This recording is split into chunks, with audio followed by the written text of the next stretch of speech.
இந்தியாவில் 33% CAGR returns கொடுத்த ஒரு ஃபண்டை பற்றி தான் இந்த வீடியோவில் நாம் பார்க்க போகிறோம். அது என்ன ஃபண்டு, அந்த ஃபண்ட் எப்படி 33% CAGR ரிட்டர்ன்ஸ் கொடுத்தது, அது யாருக்கு சூட் ஆகும் யாருக்கு சூட் ஆகாது, அந்த மாதிரி எல்லா விவரங்களையுமே இந்த வீடியோவில் நாம் பார்க்கலாம். நீங்கள் ட்ரேடிங்கோ இன்வெஸ்ட்மெண்ட்டோ பண்ணுறதுக்கு டிமேட் அக்கௌண்ட் தேவைப்படும். ஒருவேளை உங்ககிட்ட டிமேட் அக்கௌண்ட் இல்லை அப்படின்னா நாங்கள் உங்களுக்கு ஜீரோதால ஃப்ரீயாகவே டிமேட் அக்கௌண்ட் ஓப்பன் பண்ணி கொடுக்குறோம். இன்ட்ரெஸ்டாக இருக்கவங்க எங்களோட டீமை நீங்கள் காண்டாக்ட் பண்ணலாம். இவ்வளோ நேரம் நான் எந்த ஃபண்டை பற்றி பேசிட்டு இருந்தேன் அப்படின்னா ஃபண்ட் ஆஃப் ஃபண்ட். இந்தியாவில் இந்த ஃபண்ட் ஆஃப் ஃபண்ட் ஏன் இருக்கு, இது எப்படி ஒர்க் ஆகுது அப்படிங்கிறதெல்லாம் இந்த வீடியோவில் நம்ம பார்த்து தெரிஞ்சுக்கலாம். சாதாரண மியூச்சுவல் ஃபண்டில் ஃபண்ட் மேனேஜர் ஸ்டாக்ஸ்லையோ பாண்ட்ஸ் இல்லை வேற ஏதாவது இன்ஸ்ட்ருமெண்ட்ஸில் டைரெக்டாக வாங்குவார். ஆனால் ஃபண்ட் ஆஃப் ஃபண்ட்ஸ் அப்படிங்கிறது டைரெக்டாக ஸ்டாக்ஸோ பாண்ட்ஸோ வாங்காம இன்னொரு மியூச்சுவல் ஃபண்ட் மேலே இன்வெஸ்ட் பண்ணுவாங்க. சிம்பிளாக சொல்லணும் அப்படின்னா ஃபண்டுக்குள்ள இன்னொரு ஃபண்டு, போர்ட்ஃபோலியோக்குள்ள இன்னொரு போர்ட்ஃபோலியோ. உங்களுக்கு இது புரிஞ்சிருக்கும்னு நினைக்கிறேன். இந்தியாவில் ஃபண்ட் ஆஃப் ஃபண்ட் ஏன் வந்துச்சு அப்படின்னா இந்தியாவில் நிறைய ரீட்டைல் இன்வெஸ்டர்ஸ் ஒரே ஈக்விட்டி ஃபண்ட்ல எல்லா பணத்தையும் இன்வெஸ்ட் பண்றது, ரீசன்ட் ரிட்டர்னை பார்த்து இன்வெஸ்ட் பண்றது, மார்க்கெட் ஃபால் ஆனா பேனிக் செல் பண்றது, ப்ராப்பர் ரீபேலன்சிங் இல்லாம இருக்கிறது, இது எல்லாத்துக்குமே சொல்யூஷனா தான் ஃபண்ட் ஆஃப் ஃபண்ட்ஸை கிரியேட் பண்ணாங்க. ஃபண்ட் ஆஃப் ஃபண்டோட மெயின் கோல் என்ன அப்படின்னா டைவர்சிஃபிகேஷன், டிசிப்ளின், எமோஷனல் மிஸ்டேக்ஸை அவாய்ட் பண்ணுறது. இப்போ இந்த ஃபண்ட் ஆஃப் ஃபண்ட் எப்படி ஒர்க் ஆகுது அப்படின்னா ஃபண்ட் ஆஃப் ஃபண்டோட ஃபண்ட் மேனேஜர் என்ன பண்ணுவார்னா ஈக்விட்டி ஃபண்டில் எவ்வளோ பணம் போடலாம், டெப்ட் ஃபண்டில் எவ்வளோ போடலாம், கோல்டு, ETF, ஃபாரின் ஃபண்டில் எவ்வளோ போடலாம், மார்க்கெட் அப் அண்ட் டவுனுக்கு ஏற்ற மாதிரி ஆட்டோமேட்டிக் ரீபேலன்சிங் பண்ணுவாங்க.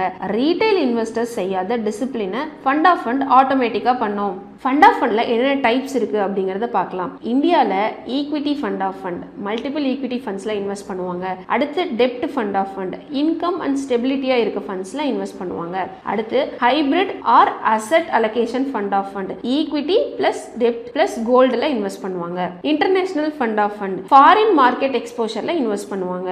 அடுத்து ETF fund of funds index and smart beta ETFஸில் இன்வெஸ்ட் பண்ணுவாங்க. இதில் செபியோட ரூல் அண்ட் முக்கியமான சில பாயிண்ட்ஸ் இருக்கு, அதையும் நம்ம தெரிஞ்சுக்கணும். ஃபண்ட் ஆஃப் ஃபண்டுக்கு ஈக்விட்டி ஃபண்ட் மாதிரி டாக்ஸ் கிடையாது. ஈவன் நீங்க ஈக்விட்டி ஃபண்ட்ஸ்ல இன்வெஸ்ட் பண்ணாலுமே மோஸ்ட் ஃபண்ட் ஆஃப் ஃபண்டுக்கு நான் ஈக்விட்டி டாக்ஸ் தான் வரும். ரிஸ்க் மீட்டர்ல அண்டர்லைங் ஃபண்ட்ஸை கம்பைன் பண்ணி காட்டுவாங்க. ஃபுல் டிரான்ஸ்பரன்சி கம்பல்சரி அப்படின்னு செபியோட ரூல் சொல்லுது. ஃபண்ட் ஆஃப் ஃபண்டோட டாக்ஸேஷனையும் நம்ம தெரிஞ்சுக்கணும். ஃபண்ட் ஆஃப் ஃபண்ட்ல டாக்ஸ் டிசைட் ஆகிறது அண்டர்லைங் ஃபண்ட்ல இல்ல. ஃபண்ட் ஆஃப் ஃபண்டோட ஸ்ட்ரக்சர் படி மோஸ்ட் ஃபண்ட் ஆஃப் ஃபண்டுக்கு ஈக்விட்டி டாக்ஸ் பெனிஃபிட் கிடையாது.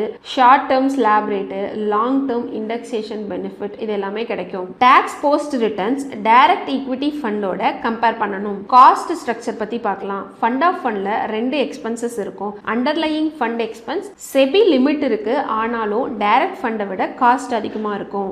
லாங் டேர்ம்ல காஸ்ட் காம்பவுண்ட் ஆகும். இப்போ இந்த ஃபண்ட் ஆஃப் ஃபண்டோட பர்ஃபார்மன்ஸ் எதுல டிபெண்ட் ஆகுது அப்படிங்கறத பார்க்கலாம். ஃபண்ட் ஆஃப் ஃபண்டோட performance underlying fund selection, asset allocation, rebalancing, discipline, cost கண்ட்ரோல்ல டிபெண்ட் ஆகுது.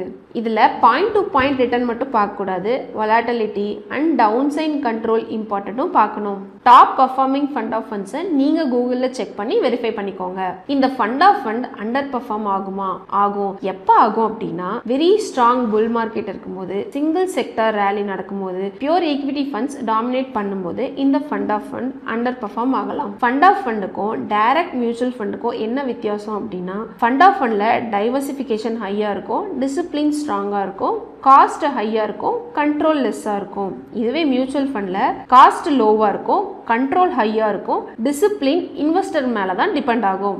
சரி, இப்போ இந்த ஃபண்ட் ஆஃப் ஃபண்ட் யாருக்கு சூட்டபிள் ஆகும் அப்படின்னா பிகினர்ஸ்க்கு, பிஸி இன்வெஸ்டர்ஸ்க்கு, லாங் டேர்ம் கோல்ஸ் இருக்கவங்களுக்கு, ரிஸ்க் மேனேஜ்மெண்ட்டை ப்ரியாரிட்டியா பார்க்குறவங்களுக்கு இது சூட்டபிள் ஆகும். யாருக்கு சூட்டபிள் ஆகாது அப்படின்னா ஹேண்ட்ஸ் ஆன் இன்வெஸ்டர்ஸ்க்கு, காஸ்ட் சென்சிட்டிவ் இன்வெஸ்டர்ஸ்க்கு சூட்டபிள் ஆகாது. Fund of fund quick profit tool இல்ல, portfolio building tool. Cost and டாக்ஸை புரிஞ்சு இன்வெஸ்ட் பண்ணீங்க அப்படின்னா ஃபண்ட் ஆஃப் ஃபண்ட்ல லாங் டேர்ம்ல யூஸ்ஃபுல்லா இருக்கலாம். இந்த ஃபண்ட் ஆஃப் ஃபண்ட் பத்தி நான் கொடுத்த விவரங்கள் உங்களுக்கு புரிஞ்சிருக்கும்னு நினைக்கிறேன். நீங்களும் ரிசர்ச் பண்ணி உங்களோட முடிவுகளை எடுங்க. Invest wisely for a better future. Thank you.